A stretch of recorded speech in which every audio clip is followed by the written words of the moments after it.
আজকের সর্বশেষ বাংলা সংবাদে আপনাকে স্বাগত। শুরুতেই সংবাদ শিরোনাম। কেন ভারতে শেখ হাসিনার সময় ফুরিয়ে আসছে?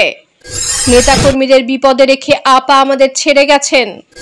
কয়েকজন ব্যক্তি রাষ্ট্র সংস্কার করবেন এটি বিশ্বাস করি না মির্জা ফখরুল। বিচারপতি মানিক আটক, কেন রহস্যময় স্ট্যাটাস ইভালিস রাসেলের। বঙ্গবন্ধুর খুনি বজরুল হুদাকে শেখ হাসিনা যেভাবে গলা কেটে হত্যা করে। আটকের পর বিজেপি সদস্যদের যে প্রলোভন দেখান বিচারপতি মানিক। IFM এর কাছে আরো $3 বিলিয়ন ঋণ চায় বাংলাদেশ। বিস্তারিত প্রতিবেদনে যাওয়ার আগে অনুরোধ করব চ্যানেলটি সাবস্ক্রাইব করুন এবং আপনি কোন জেলা থেকে আমাদের এই ভিডিওটি দেখছেন তা কমেন্ট করে জানিয়ে দিতে ভুলবেন না। কেন ভারতে শেখ হাসিনার সময় ফুরিয়ে আসছে? ছাত্র জনতার গণ অভ্যুত্থানে ক্ষমতাচ্যুত প্রধানমন্ত্রী শেখ হাসিনা ভারতে গিয়ে আশ্রয় নিয়েছেন। সেখান থেকে যুক্তরাজ্যে যেতে চেয়েও পারেননি, তাই গত 5ই আগস্ট থেকে বাধ্য হয়ে ভারতেই থাকতে হচ্ছে তাকে। আজ শনিবার ভারতের সংবাদ মাধ্যম হিন্দুস্তান টাইমসের এক প্রতিবেদনে বলা হয়, ভারতেও শেখ হাসিনার সময় ফুরিয়ে আসছে, কেননা শেখ হাসিনার কূটনৈতিক পাসপোর্ট বাতিল করেছে বাংলাদেশের অন্তর্বর্তীকালীন সরকার। তার কাছে আর কোনো পাসপোর্ট নেই বলে জানিয়েছে বাংলাদেশের একটি সূত্র। ভারতীয় ভিসা নীতির আওতায় কূটনৈতিক বা অফিসিয়াল পাসপোর্টধারী বাংলাদেশি নাগরিকরা ভিসা ছাড়াই সেখানে প্রবেশ করতে পারেন। এরপর তারা 45 দিন পর্যন্ত অবস্থান করতে পারেন। আজ পর্যন্ত শেখ হাসিনা ভারতে কাটিয়েছেন 20 দিন। সেখানে বৈধভাবে তার থাকার সময় শেষ হয়ে আসছে, কেননা নিয়ম অনুযায়ী সেখানে তিনি আর মাত্র 25 দিন থাকতে পারবেন। প্রতিবেদনে আরো বলা হয়, কূটনৈতিক পাসপোর্ট বাতিল হওয়ার ফলে বাংলাদেশে প্রত্যর্পণের ঝুঁকি তৈরি হতে পারে শেখ হাসিনার।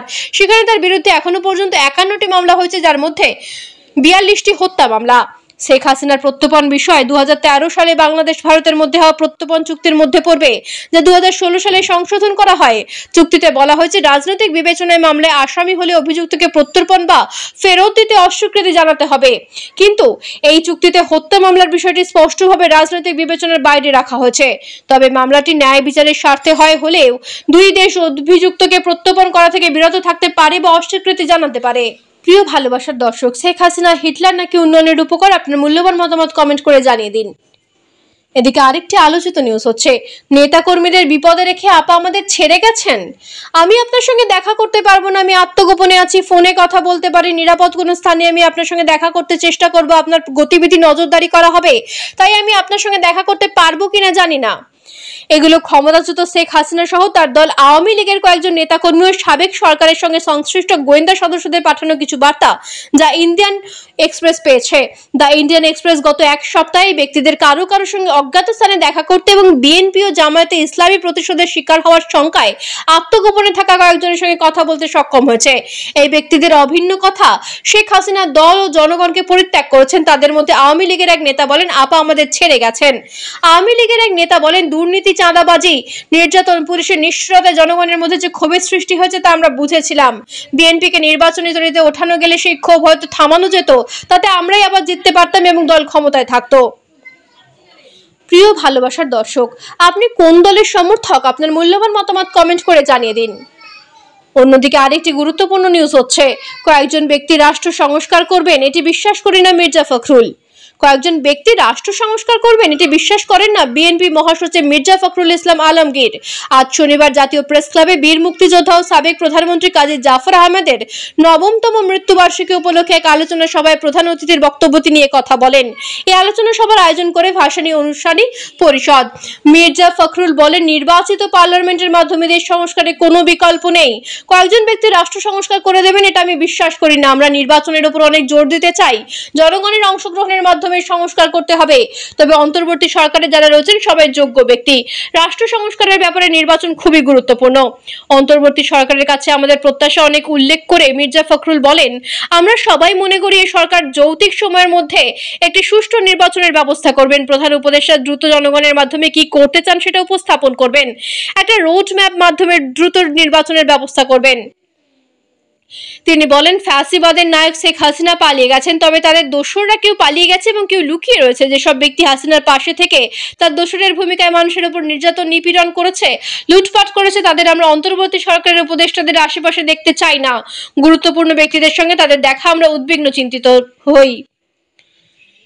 রাজনৈতিক দলগুলোর সঙ্গে সত্যিকার অর্থে নতুন সরকারের সঙ্গে কোনো এজেন্ডা ভিত্তিক আলোচনা হয়নি জানিয়ে মির্জা ফখরুল বলেন, রাজনৈতিক দলগুলোর মতামতে সরকারের জানাতে হবে। রাজনৈতিক দলগুলোর সঙ্গে অবশ্যই অন্তর্বর্তী সরকারের মত বিনিময় করতে হবে। প্রতি বিপ্লব যাতে না ঘটে সেদিকে দেশবাসী ও নেতাকর্মীদের সতর্ক থাকার আহ্বান জানান। প্রিয় ভালোবাসার দর্শক, আপনি কোন দলকে ক্ষমতায় দেখতে চান? আপনার মূল্যবান মতামত কমেন্ট করে জানিয়ে দিন। এদিকে আরেকটি আলোচিত খবর হচ্ছে, বিচারপতি মানিক আটক, কেন রহস্যময় স্ট্যাটাস ইভিলির রাসেলের। সিলেটের সীমান্ত পাড়ি দিয়ে ভারতে পালিয়ে যাওয়ার সময় বিজেপির হাতে আটক হয়েছেন সাবেক বিচারপতি শামসুদ্দিন চৌধুরী মানিক। শুক্রবার রাত 11:30টার দিকে আটক হন তিনি। মানিক আটক হওয়ার পর তাকে কটাক্ষ করে ফেসবুকে একটি স্ট্যাটাস দিয়েছেন ই কমার্স প্রতিষ্ঠান ইভ্যালির ব্যবস্থাপক পরিচালক মোহাম্মদ রাসেল। রাত 1:35 নিজেদের ভেরিফাইড আইডিতে দেওয়া স্ট্যাটাসে রাসেল লেখেন, আমাদের চিরতরে বন্ধ করে দেওয়ার জন্য পেয়েছিল অঢেল টাকা। তার ড্রাইভারকে জিজ্ঞাসা করে দেখুন, অনেক মানসিক কষ্ট পেয়েছিলাম এই লোকটার জন্য। কিছু বলতে ইচ্ছা করে না, যেদিন সব দেনা পরিশোধ করবো সেদিন বলবো। এতটুকু বলতে পারি, পৃথিবীর কোনো রাষ্ট্র যেন আল্লাহ এর মতো কাউকে না পাঠায়। অবশ্য রাসেল তার ফেসবুক পোস্টে সরাসরি বিচারপতি মানিকের নাম উল্লেখ না করলেও তার দিকেই ইঙ্গিত করেছেন। এই স্ট্যাটাস দেওয়ার কিছুক্ষণ আগে পৃথক এক পোস্টে মানিকের আটক হওয়ার ছবি শেয়ার করেছেন তিনি। 2018 সালে ইভ্যালি প্রতিষ্ঠান করেছিলেন মোহাম্মদ রাসেল। বিভিন্ন লোভনীয় অফারে পণ্য বিক্রির জন্য জনপ্রিয়তা পেলেও অনেক সমালোচনাও সৃষ্টি করে প্রতিষ্ঠানটি। বিশেষ করে নানা রকম ডিসকাউন্টে অফার কথা বলে অগ্রিম টাকা নিয়েও যথাসময়ে পণ্য ডেলিভারি দিতে ব্যর্থ হয় ইভ্যালির বিরুদ্ধে আর্থিক অনিয়মের অভিযোগ উঠতে শুরু করে। এরপর 2021 সালের সেপ্টেম্বরে এক গ্রাহকের দায় করা অর্থ আত্মসাতের একটি মামলায় গ্রেপ্তার হয়ে জেলে যান মোহাম্মদ রাসেল। তার স্ত্রী সামিমা নাসরিনকেও গ্রেপ্তার করা হয়েছিল। পরে বন্ধ হয়ে যায় ইভ্যালি। এতে লাখ লাখ গ্রাহক ক্ষতিগ্রস্ত হওয়ার আশঙ্কা দেখা দেয়। পরে আওয়ামী লীগ সরকার একটি বোর্ড গঠন করে ইভ্যালি পরিচালনার উদ্যোগ নেন, যেখানে বিচারপতি মানিককে চেয়ারম্যানের দায়িত্ব দেওয়া হয় এবং ব্যবস্থাপনা পরিচালকের পদে বসানো হয় সাবেক অতিরিক্ত সচিব মাহবুব কবির মিলনকে। মিলনের দায়িত্ব নেওয়ার বিষয়টি বেশ ইতিবাচক সাড়া জাগায়। প্রিয় ভালোবাসার দর্শক, শেখ হাসিনার সরকার পতনের জন্য দায়ী কে? আপনার মূল্যবান মতামত কমেন্ট করে জানিয়ে দিন। এদিকে আরেকটি নিউজ হচ্ছে, বঙ্গবন্ধুর খুনি বজলুল হুদাকে শেখ হাসিনা যেভাবে গলা কেটে হত্যা করে। বঙ্গবন্ধুর খুনি মেজর বজলুল হুদাকে ফাঁসি নয়, গলা কেটে হত্যার অভিযোগ উঠেছে। কেন্দ্রীয় কারাগারে ফাঁসির বদলে তাকে ওই দিন গলা কেটে নির্মমভাবে হত্যা করা হয়। বিষয়টি সামাজিক যোগাযোগ মাধ্যমে যেমন ভাইরাল হয়েছে, তেমনি মেজর হুদার ছোট ভাই ডিউক হুদা সহ নিকটজনেরা প্রকাশ্যে এমন অভিযোগ করেছেন।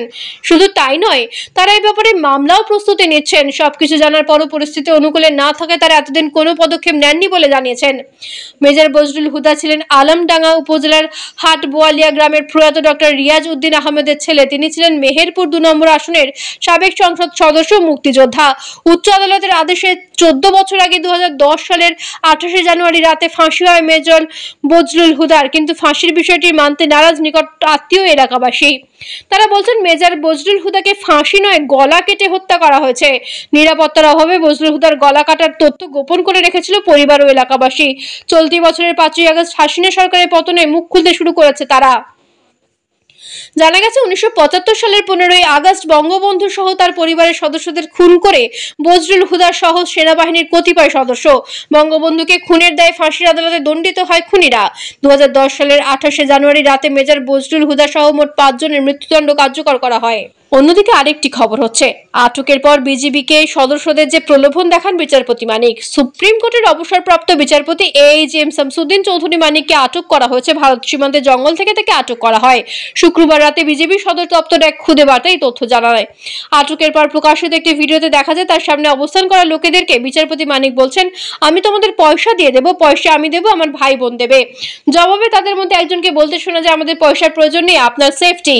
এরপর মানিককে বলতে শোনা যায়, ফালতু লোক দুটোকে আনিও না, আমি এদেশে এসেছি কি বাংলাদেশে ফেরত যাওয়ার জন্য। এই ভিডিওটি যে আসলে ভারতের ভেতরকার তার প্রমাণ পাওয়া যায় বিজেপির হাতে বিচারপতি মানিক আটক হওয়ার পরে আরেকটি ভিডিওতে। সেখানে জিজ্ঞাসাবাদে বিজেপি সদস্যদের কাছে মানিক স্বীকার করেছেন তিনি 15,000 টাকার কন্ট্রাক্টে ভারতে যাচ্ছিলেন, কিন্তু দুজন লোক ভারতের ভেতরে নিয়ে তাকে মারধর করে 60 থেকে 70 লাখ টাকা নিয়ে যায়। AAGM শামসুদ্দিন চৌধুরী মানিক আপিল বিভাগের বিচারপতি ছিলেন। 2015 সালের সেপ্টেম্বরে তিনি অবসরে যান। এরপর বিভিন্ন অনুষ্ঠান ও টেলিভিশন টক শোতে কথা বলতেন তিনি। এদিকে আরেকটি নিউজ হচ্ছে, IMF এর কাছে আরো $3 বিলিয়ন ঋণ চায় বাংলাদেশ। বাংলাদেশ ব্যাংকের নতুন গভর্নর আহসান এইচ মনসুর জানিয়েছেন, আন্তর্জাতিক মুদ্রা তহবিলের সঙ্গে আরও $3 বিলিয়ন ঋণের জন্য আলোচনা চলছে। আন্তর্জাতিক সংবাদ মাধ্যম বিবিসি ও ব্লুমবার্গে দেওয়া এক সাক্ষাৎকারে তিনি এ তথ্য জানান। আহসান এইচ মনসুর ব্লুমবার্গকে বলেছেন, সাম্প্রতিক রাজনৈতিক অস্থিরতার মধ্য দিয়ে গেছে বাংলাদেশ, তাই ঋণের প্রয়োজনে এই পরিস্থিতি কাটিয়ে উঠতে স্থানীয় ব্যাংক থেকেও বকেয়া ঋণ মেটাতে কেনা হচ্ছে ডলার। IMF কে কাছ থেকে গত বছর বাংলাদেশ $4.7 বিলিয়ন ঋণ পায়। এই অবস্থার মধ্যে বাংলাদেশ IMF এর কাছে আবারও ঋণ চাচ্ছে। বিশ্ব ব্যাংকের কাছে অতিরিক্ত $1.5 বিলিয়ন ও এশীয় উন্নয়ন ব্যাংক এবং জাপান আন্তর্জাতিক সহযোগিতা সংস্থার কাছে আরও $1 বিলিয়ন করে চাওয়া হয়েছে বলে জানান তিনি। ব্লুমবার্গের প্রতিবেদনে বলা হয়েছে, দেশের রিজার্ভ বর্তমান সংকটের আগেই চাপে ছিল। গত 31 জুলাই পর্যন্ত রিজার্ভের পরিমাণ $20 বিলিয়ন ছিল, প্রায় 3 মাসের আমদানি খরচ এটা দিয়ে মেটানো যেতে পারে।